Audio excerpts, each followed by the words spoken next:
Aquí se escribe la historia. Un programa de contenido con el más alto sentido crítico y realista del acontecer en Guanajuato.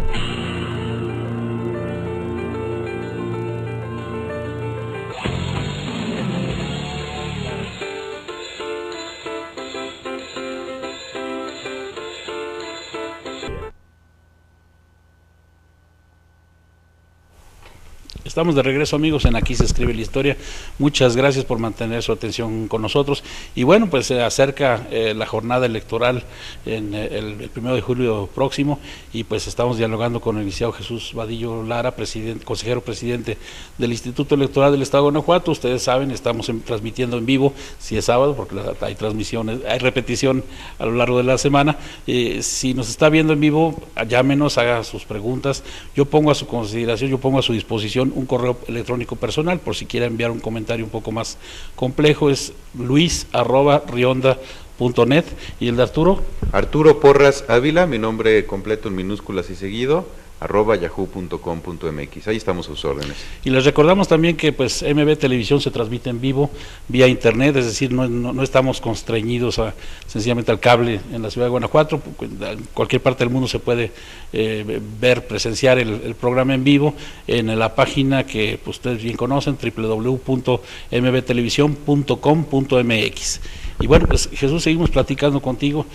Ya mencionábamos antes de irnos al corte la cuestión del peligro que implica el crimen organizado para un proceso comicial como el que se avecina, pero pues también hay los problemas de siempre que los organismos electorales tienen que confrontar, el problema de pues todavía una carencia evidente de capacitación por parte de nuestra ciudadanía para pues poderse hacer cargo de alguna responsabilidad como la de ser integrante de una mesa de casilla. O sea, la capacitación sigue siendo, desde mi punto de vista, uno de los puntos torales, ¿no?, de la organización.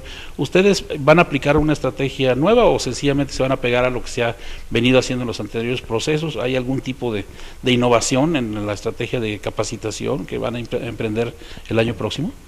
Sí, tenemos varias mejoras a los procesos, como se hace en cada proceso, ¿no? Porque vamos revisando qué fue lo que no estuvo tan adecuado, lo que estuvo mal, en donde fallamos un poco. Entonces vamos a llevar a cabo obviamente procedimientos previos para seleccionar a las mejores personas, dar un seguimiento puntual de la capacitación en cada municipio, en cada distrito, una buena selección de los capacitadores, una buena selección de los capacitadores asistentes, porque efectivamente en buena parte del trabajo que ellos hacen descansa que se desarrolla adecuadamente el proceso.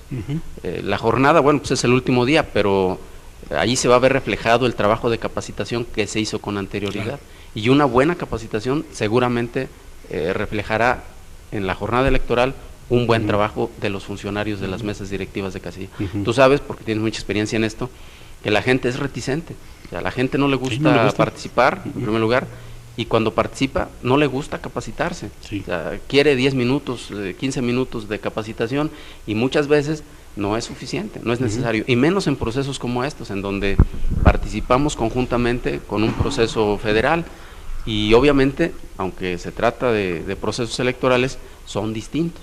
Se eligen autoridades distintas, se emplean leyes distintas, la documentación es diferente, y se requiere un poquito más de preparación que en aquellas elecciones en donde nada más participamos nosotros.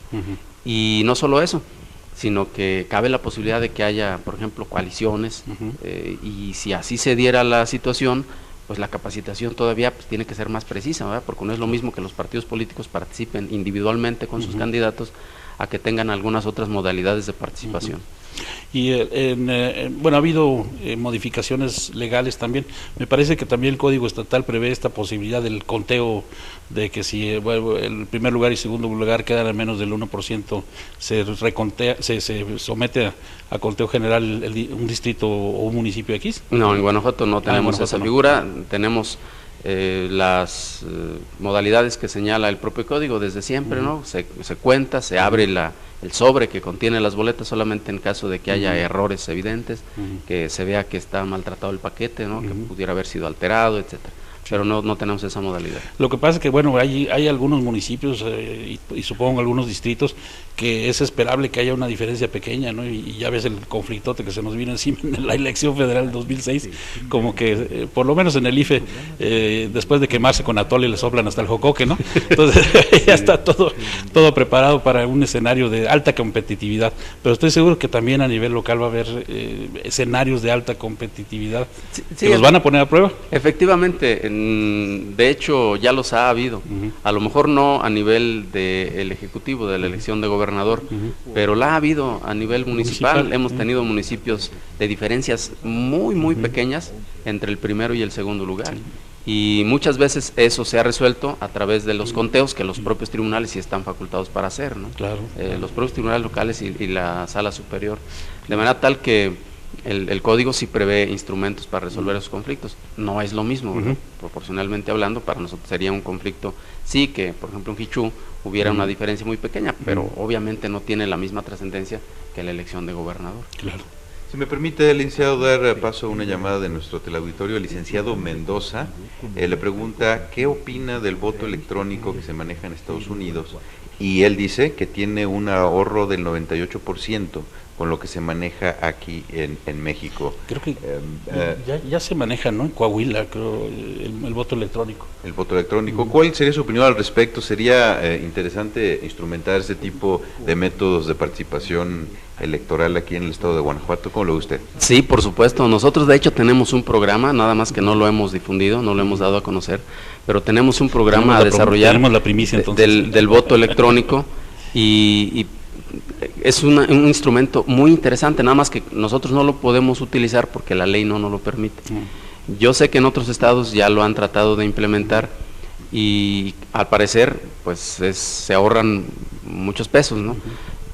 Pero tiene también varias situaciones que hay que corregir, por ejemplo la seguridad, la revisión de lo que ocurre con ese voto, cerciorarse de la autenticidad y muchas otras cosas, ¿no? Hay que implementar obviamente otra estructura tecnológica, etcétera.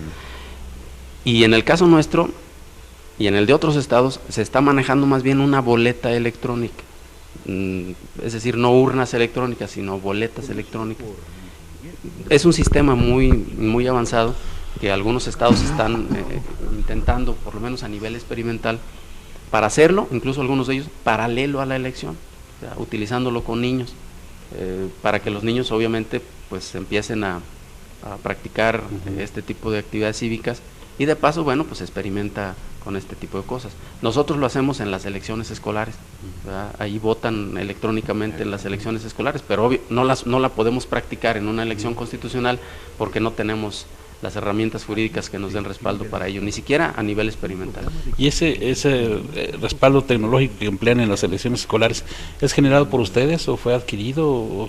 Porque yo no conozco el aditamento que emplean ustedes para poder emitir o recibir el voto electrónico. Realmente son computadoras. Son computadoras. Y bueno, pues allí se hace la votación de una forma muy sencilla, no tenemos pues tanto problema desde el punto de vista de estructura tecnológica ni nada de eso, claro. Pero ya se ha experimentado ese tipo de procedimientos y obviamente respondiendo a la pregunta que hace esta persona, el licenciado Mendoza, pues yo convengo que hasta hacia allá debiéramos ir, que es un trayecto complicado, seguramente sí, pero necesitamos por lo pronto que los congresos de los estados se casen con esta idea, empiecen a instrumentar mecanismos, si quieren graduales, a lo mejor no necesariamente de golpe, pero sí graduales, para ir experimentando formas distintas que incluso pues son más ecológicas, ¿no? Se maneja muchísimo papel, mucho material, muchas cosas que en modalidades de este tipo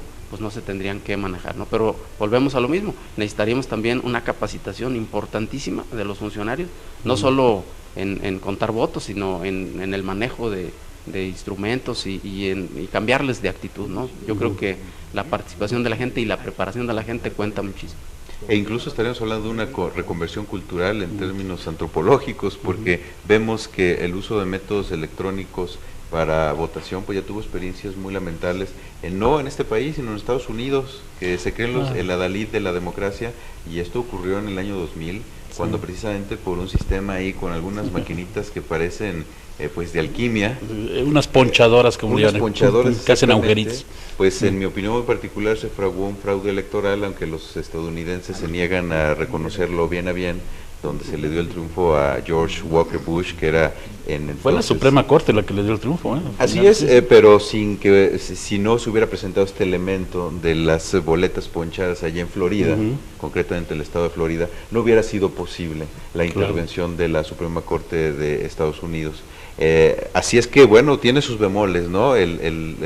La utilización de estos nuevos sistemas que son de vanguardia, pues requieren también que la sociedad en pleno pues coincida en la confiabilidad, no solo en los órganos electorales, sino en la sociedad en general y sobre todo en los partidos, ¿no? Porque los partidos también planchan desde el Congreso la legislación electoral, pero luego la desobedecen. Pero luego la desobedecen o no la cumplen a cabalidad. Bueno, hay que reconocer lo que vimos cuando te estabas estrenando como consejero presidente del IEC, quisiste aplicar la ley y te amarraron las manos, y te pusieron un estate quieto y fueron, bueno, sobre todo el partido hegemónico, ¿no? El que generó, uno de los que impulsó el actual modelo legal. Y sin embargo, ahora esto lo estamos diciendo nosotros, Jesús, no te preocupes, pues se saltan las trancas, ¿no?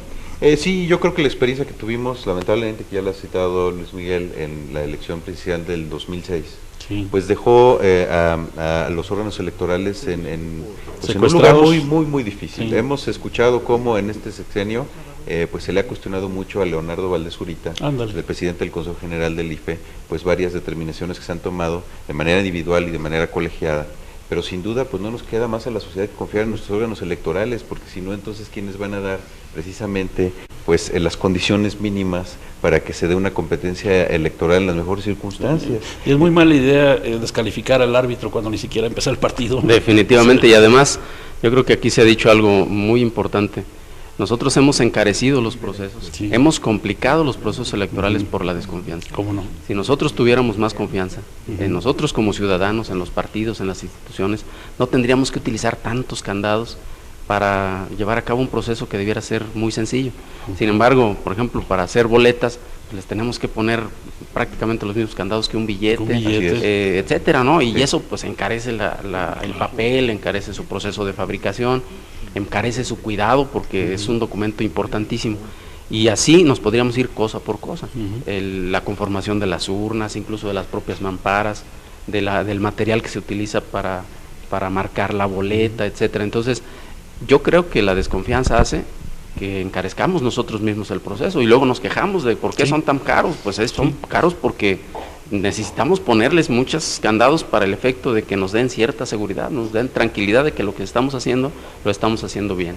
Así es, entonces hay que blindarnos, esa es una convocatoria en lo personal que le hago a la ciudadanía, hay que blindarnos ante luego pues las andanadas de críticas que los partidos políticos, ejerciendo su derecho legítimo, le hagan a los organizadores de las elecciones, porque yo creo que bien a bien tenemos que confiar en las autoridades electorales, si no en quién. Eso es lamentablemente el fenómeno que estamos viviendo en los actuales tiempos. Vamos un corte, regresamos, no le cambie, regresamos en unos segundos a Aquí se escribe la historia. Le invitamos a que continúe con nosotros después del corte.